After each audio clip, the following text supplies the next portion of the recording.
ارشاد بھٹی صاحب، میں آپ کو ایک بہت دلچسپ چیز سناتا ہوں جو خواجہ سعد رفیق صاحب نے کہی ہے. جہیں شہباز شریف صاحب نے تو کہا کہ نواز شریف صاحب نے زرداری مطلب عمران خان ہی ذمہ دار ہیں، لیکن سعد رفیق صاحب نے بڑی مختلف قسم کی بات کی. پروڈیوسر صاحب سنائے کہ سعد رفیق صاحب نے کیا کہا. پاکستان کاغذوں میں آزاد ہوا تھا، آزادی پاکستان کے عام آدمی تک پہنچنے نہیں دی گئی. اس ریاست میں جہاں آئین بھی موجود ہے، جنگل کا قانون اس میں نافذ ہے. پاکستان میں نظریہ ضرورت اس کی بدروح اب بھی گھوم رہی ہے. یہ بدروہیں جو ہیں انہوں نے پاکستان کا گھیراؤ کیا ہوا ہے. مجھے عمران خان سے کوئی نفرت نہیں ہے، میرا بڑا تعلق رہا ہے ان کے ساتھ، لیکن ان کو بھی سبق سیکھنا اس لیے ضروری ہے کہ وہ بھی ایک سیاسی حقیقت بن چکے ہیں. مگر مچھلی پتھر چاٹ کے ہی واپس آئے گی، مچھلی نے واپس آنا ہے. اور میں 4 سال سے یہ بات کہہ رہا ہوں کہ ہمارے ٹرک پہ ان کی کرسی بھی پڑی ہوئی ہے، ایک وقت آئے گا اسی کرسی پہ بیٹھیں گے. بڑی دلچسپ بات کی کہ عمران خان صاحب بھی اب بالآخر ایک سیاسی حقیقت بن چکے ہیں. چونکہ سیاسی حقیقت بن چکے ہیں، بہت جلدی ان کو ساری حقیقتیں سمجھ آ جائیں گی. ٹرک پہ ان کی بھی کرسی خالی ہے، یہاں پر نظریہ ضرورت کی بدروہیں جو ہیں وہ بھٹک رہی ہیں ہر طرف. یہیں سے کیا کہنا چاہ رہے ہیں سعد رفیق صاحب؟ دیکھیے، وہ یقیناً اسٹیبلشمنٹ کی طرف اشارہ کر رہے ہوں گے. وہ یقیناً کہہ رہے ہوں گے کہ جیسے زرداری صاحب نے فرمایا کہ فارمولے بنانے والے مجھ سے پوچھتے ہیں کہ آپ کوئی فارمولہ بنا کر دو.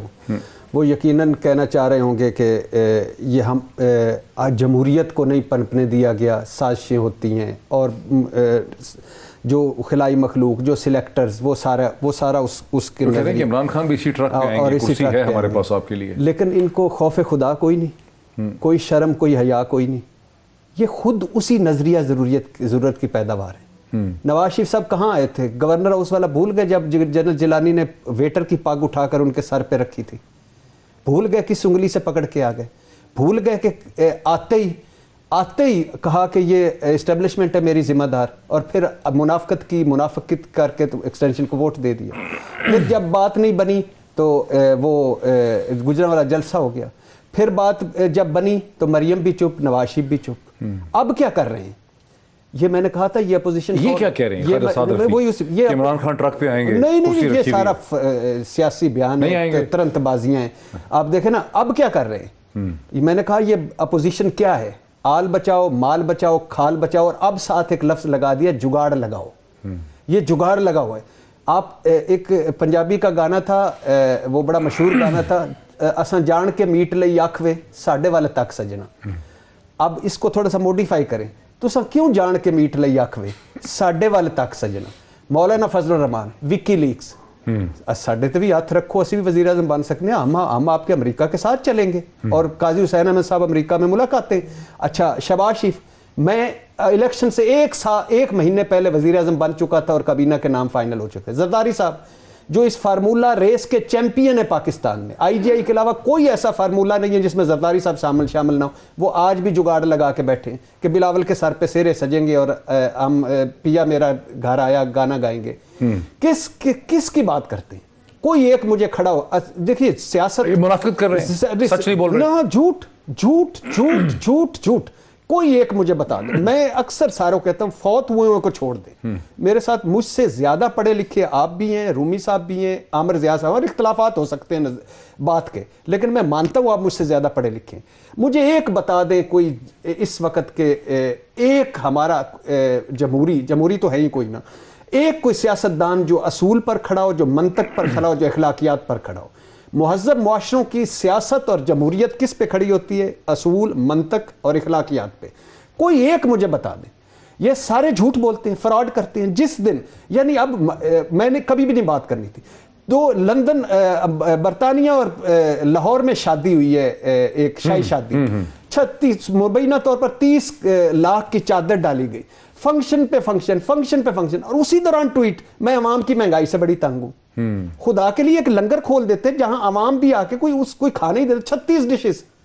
اسی طرح زرداری صاحب 100 کنالوں کے بلاول اس کلفٹن ہاؤس، سرے محل، ایون فیلڈ، اور بات ہماری. یعنی یہ منافقت نہیں. یہ جو بات ایک منٹ دوبارہ نہ آئیے گا. یہ جو دن ہوتے ہیں نا، اللہ ان کے والد صاحب خواجہ سعد رفیق صاحب کے والد کی مغفرت کرے، یہ جو دن ہوتے ہیں نا، اس کے لیے انہوں نے اور چہرے رکھے ہوتے ہیں. خواجہ سعد رفیق کیا کرتے رہے پچھلے 3 سال؟ کبھی پیچھے پوچھا جیل سے کیسے باہر آئے؟ کبھی کسی نے پوچھا ان سے کہ آپ کن کن سے رابطوں میں رہے, کن کن کے ذریعے کن کن کو ملنے کی کوشش کرتے رہے؟ کبھی پوچھا ہے؟ کبھی شہباز شریف صاحب کن جگاڑوں میں رہتے ہیں جب اسلام آباد پنڈی جاتے ہیں؟ نواز شریف صاحب کے پاس کن رابطوں میں رہتے ہیں, کون سے ٹیلی فون رہتے ہیں؟ زرداری صاحب کیوں اسلام آباد سوال پوچھ رہے ہیں میرے سے جواب میں یہ آپ سے پوچھ رہا ہوں, آپ زیادہ پڑھے لکھے, زیادہ باخبر میں تو کبھی بھی نہیں کہا کہ میں زیادہ پڑھا لکھا ہوں. نہیں, یہ میں بات صرف اتنی سی کرنا چاہتا ہوں کہ خدا کے لیے بس کر دو جھوٹ بولنا, منافقت کرنا. اچھا ذرا ہم سارے انسان ہیں. دیکھیں 3 ہیں اسم, رحمان پرفیکٹ جس میں کوئی غلطی کا نعوذ باللہ شابہ نہیں, اللہ تعالیٰ, شیطان مکمل غلطیوں کا مجموعہ, یعنی انسان غلطی اور خوبی کا مجموعہ.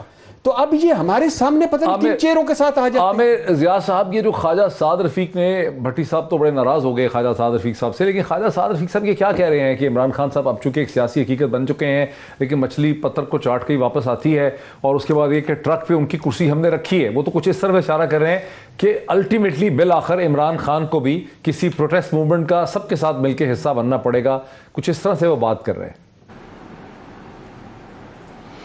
مجھے صاحب بڑے ہم دیکھ رہے ہیں کہ عرصے سے کوشش یہ ہو رہی ہے کہ کسی طرح جو ہے اسٹیبلشمنٹ اور جو موجودہ حکومت ہے اس کے درمیان فاصلے بڑھائے جائیں. کچھ تو ظاہر ہے کہ جس طرح کے فیصلے کیے گئے, اننیسیسری کنٹروورسیز کھڑی کی گئیں حکومت کی طرف سے بھی, کہ اس کی وجہ سے اب جو ہے کم از کم حزب اختلاف کی بہت ساری جماعتوں کے ذہن میں یہ خیال آ گیا ہے کہ اگر ہم اس وقت اس خلیج کو بڑھانے کی کوشش کریں گے اور پوری طرح اوفینسو پہ جائیں گے تو غالباً وہ کوئی دراڑ ڈال سکیں. اچھا, لیکن جو ہماری تھوڑی سی ریڈنگ ہے کراچی میں بیٹھ کے, حالانکہ یہاں پہ کہتے ہیں ہوائیں بہت دیر میں آتی ہیں, اس میں کہ جو کنٹروورسی تھی وہ اب پیچھے چلی گئی ہے, اور اب ایک مرتبہ پھر ہم دیکھتے ہیں کہ اسٹیبلشمنٹ اور حکومت کے درمیان جو ہے ورکنگ ریلیشن شپ جو ہے بحال ہو گیا ہے.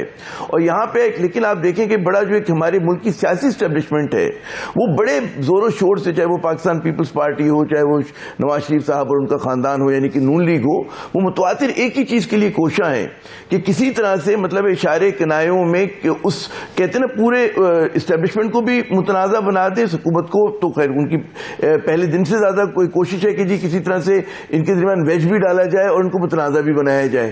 اور اس کے اندر ظاہر ہے کہ کچھ لوگ جو ہے فرنٹل اسالٹ جو اسٹیبلشمنٹ پہ کرتے ہیں, کچھ لوگ اشارے کنایوں میں کرتے ہیں. اور لیکن جو مجھے بڑی دلچسپ بات لگتی ہے وہ یہ کہ حالانکہ یہ کہتے ہیں جی ہم جمہوریت کو مانتے ہیں اور ہم نہیں چاہتے کہ کوئی اور اس میں مداخلت کرے, لیکن چاہے وہ زرداری صاحب ہوں, چاہے وہ شریف خاندان ہو, ان کی خواہش یہ ہے کہ وہی اسٹیبلشمنٹ جو ہے وہ عمران خان صاحب کے خلاف کارروائی کرے اور ان کے ساتھ ڈیل کر لے.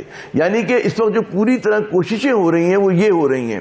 لیکن ہمارے یعنی آپ خواجہ سعد رفیق صاحب نے, پوسچر ہے اور بڑا خواجہ سعد رفیق صاحب نے جو زمانی بات کی ہے اشاروں کنایوں میں,